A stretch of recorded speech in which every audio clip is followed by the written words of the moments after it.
Aparat Satres Narkoba Polres Sidoarjo terpaksa terjun ke sungai untuk mencari. Satres Narkoba Polres Bondowoso berhasil mengungkap jaringan narkotika antar kabupaten. Dari para tersangka, polisi. Seorang residivis sekaligus kurir dan pengedar narkoba ditangkap tim Subdit 3 Res Narkoba Polda Jambi. Satuan Narkoba Polres Pelabuhan Belawan menggerebek kampung narkoba di kawasan Medan Labuan, Sumatera Utara. Barang bukti yang berhasil diamankan Satuan Reserse Narkoba Polresta Banda Aceh. Polisi menangkap bandar narkoba saat bertransaksi di rumahnya di kawasan Bangkalan, Jawa Timur.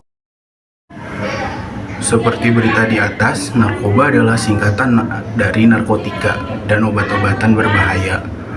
Narkoba adalah substansi kimia yang dapat mengubah pikiran, perilaku, dan suasana hati seseorang. Penggunaan narkoba ilegal dapat memiliki dampak serius pada kesehatan fisik dan mental, serta dapat menyebabkan masalah hukum. Penting untuk menjauhi penggunaan narkoba dan mengedukasi diri sendiri serta orang lain tentang bahayanya. Berikut adalah video podcast dari kelompok 3 yang bertemakan narkoba. Assalamualaikum warahmatullahi wabarakatuh. Kembali lagi dengan podcast perdana kita, podcast kita. Saya selaku host Muhammad Rizal akan membawakan tema yang berjudul narkoba. Dan saya juga akan mengundang beberapa bintang tamu kita. Saya mengundang beberapa bintang tamu. Yang pertama, saya Zahra Melia, saya Siti Umairah, saya Dehla Fitrina. Saya akan mengajukan beberapa pertanyaan kepada mereka. Dan yang pertama, masuk pertanyaan pertama itu, menurut kalian meminum minuman keras itu memicu menggunakan narkoba atau enggak? Siapa yang menjawab? Kalau menurut saya sih enggak. Karena enggak. Ada yang mau nambahkan? Mikir dulu.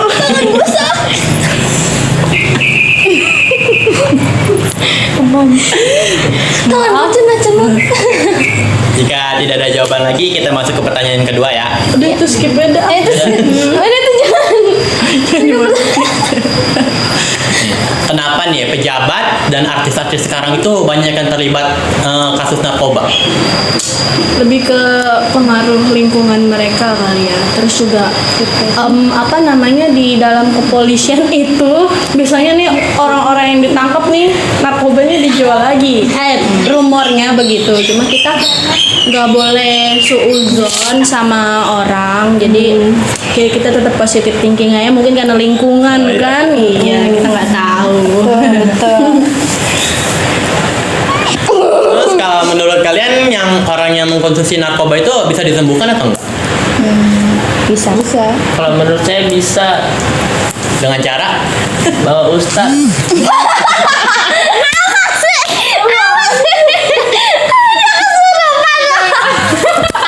Prosesnya itu gimana tuh kalau ustaz?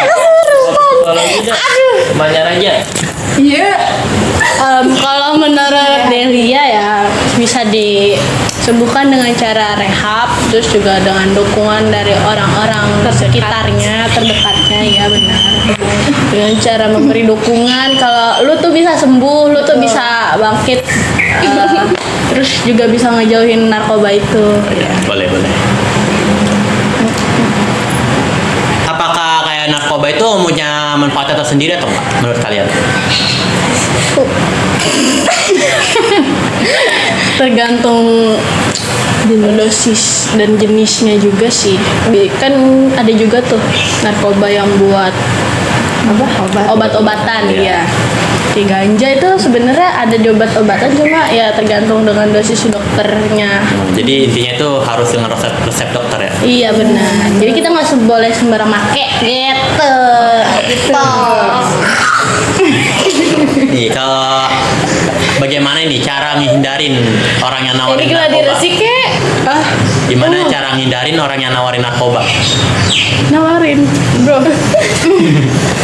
Cara hindarinnya itu dengan cara menolaknya, karena narkoba itu tidak baik.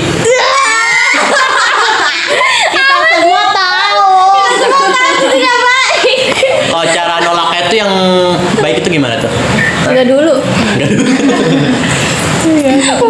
Assalamualaikum warahmatullahi wabarakatuh. Perkenalkan, nama nama saya Larimiana. Nama saya Samia. Kita akan melanjutkan pertanyaan kepada bintang tamu kita. Hai. Balik lagi.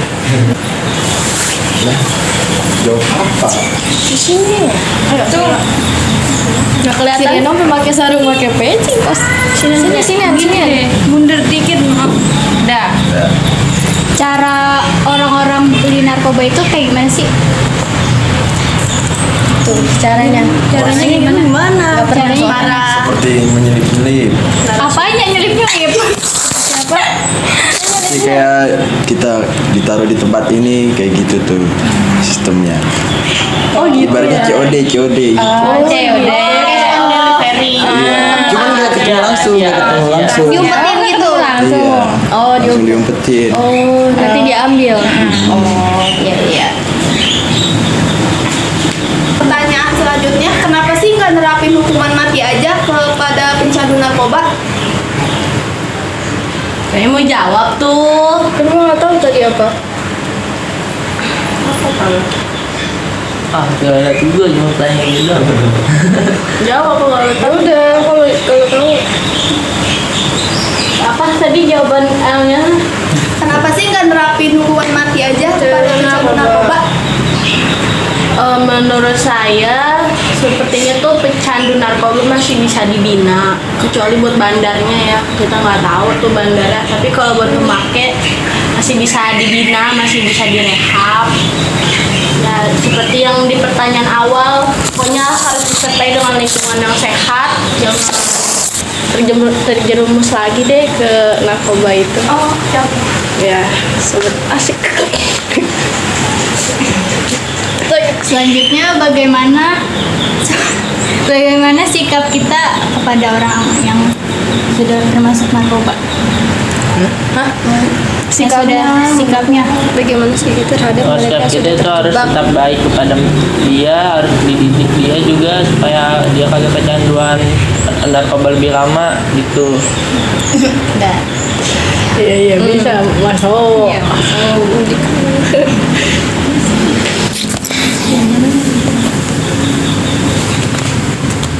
Apa? Diem.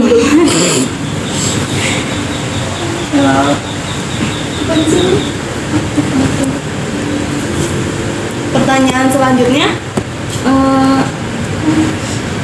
jika melihat aktivator mencurigakan yang menjerumus pada narkoba, apa yang harus pertama kali kita lakukan? Aktivator maksudnya apa itu kayak aktivitas yang yang mencurigakan gitu. Mungkin bisa lapor ke polisi biar tindakannya lebih lanjut lagi. Baik. Oh. Aktivator.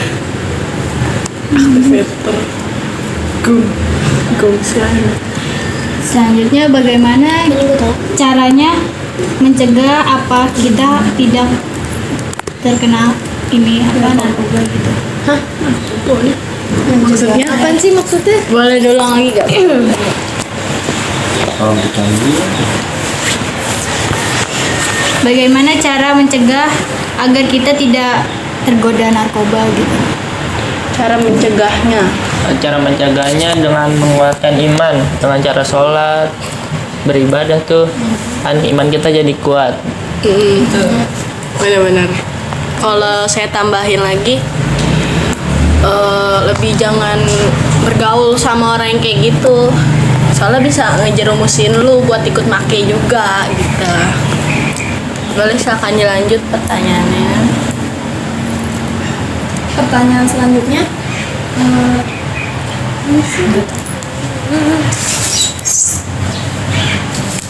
Kenapa remaja atau generasi muda bisa menjadi sasaran utama bagi pencandu narkoba? menurut saya nih ya, karena masih kayak mencari jati diri gitulah, ibaratnya masih belum paham kayak gimana itunya, luarnya bahayanya. Tapi enggak semua anak muda juga sih, tapi ada juga yang menggunakan gitu kayak buat ya emang kerja Ya, cuman salah pakai kayak gitu, membahayakan diri sendiri. Kerja maksudnya. Ya kayak kan dia ada yang capek gitu, kan itu untuk yang kuat buat nggak tidur gitu. Oh iya. Emang ada Iya menurut saya gitu, kan capek tuh dia kerja itu kan bisa tahan tidur. baru tahu. Oh iya baik. Kok tahu? Saya melihat dari browsing dan YouTube seperti itu. Gimana cara orang tua agar anaknya jauh dari narkoba? Anaknya selalu dihimbau gitu sama pergaulannya, teman-temannya, kayak diperhatiin lagi supaya kayak Difilter siapa aja gitu temennya. Iya. Kayak biar tahu anaknya tuh nggak terjerumus ke narkoba yang udah gitu makanya. Aduh. Ada aja. Oke, pertanyaan selanjutnya ya.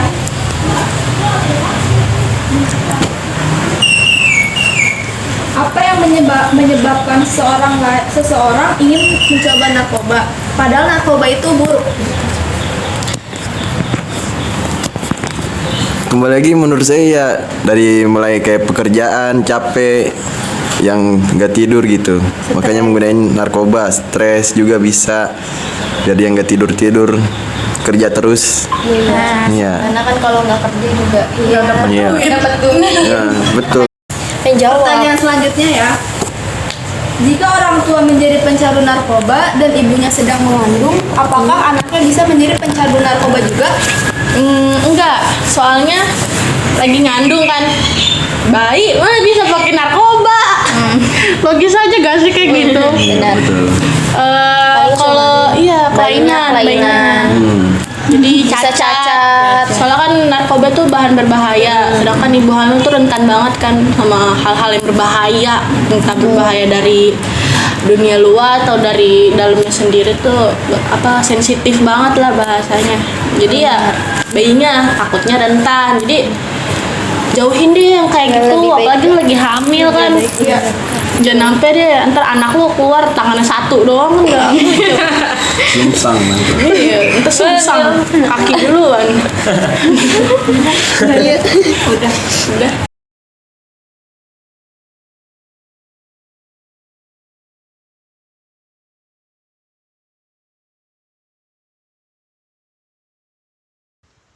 Assalamualaikum warahmatullahi wabarakatuh.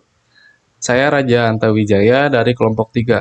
Seperti video di atas, podcast adalah rekaman audio yang membahas suatu topik tertentu. Podcast bisa didengarkan oleh khalayak umum melalui media internet, seperti iTunes, Spotify, atau YouTube. Podcast bisa diimplementasikan secara fleksibel atau kapanpun kamu inginkan. Istilah podcast berasal dari singkatan iPods dan broadcast.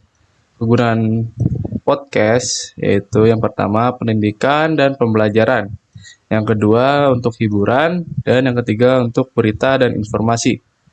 Lalu manfaat podcast. Yang pertama terdapat berbagai variasi pilihan kategori dalam podcast. Yang kedua sebagai alternatif dari radio dan televisi.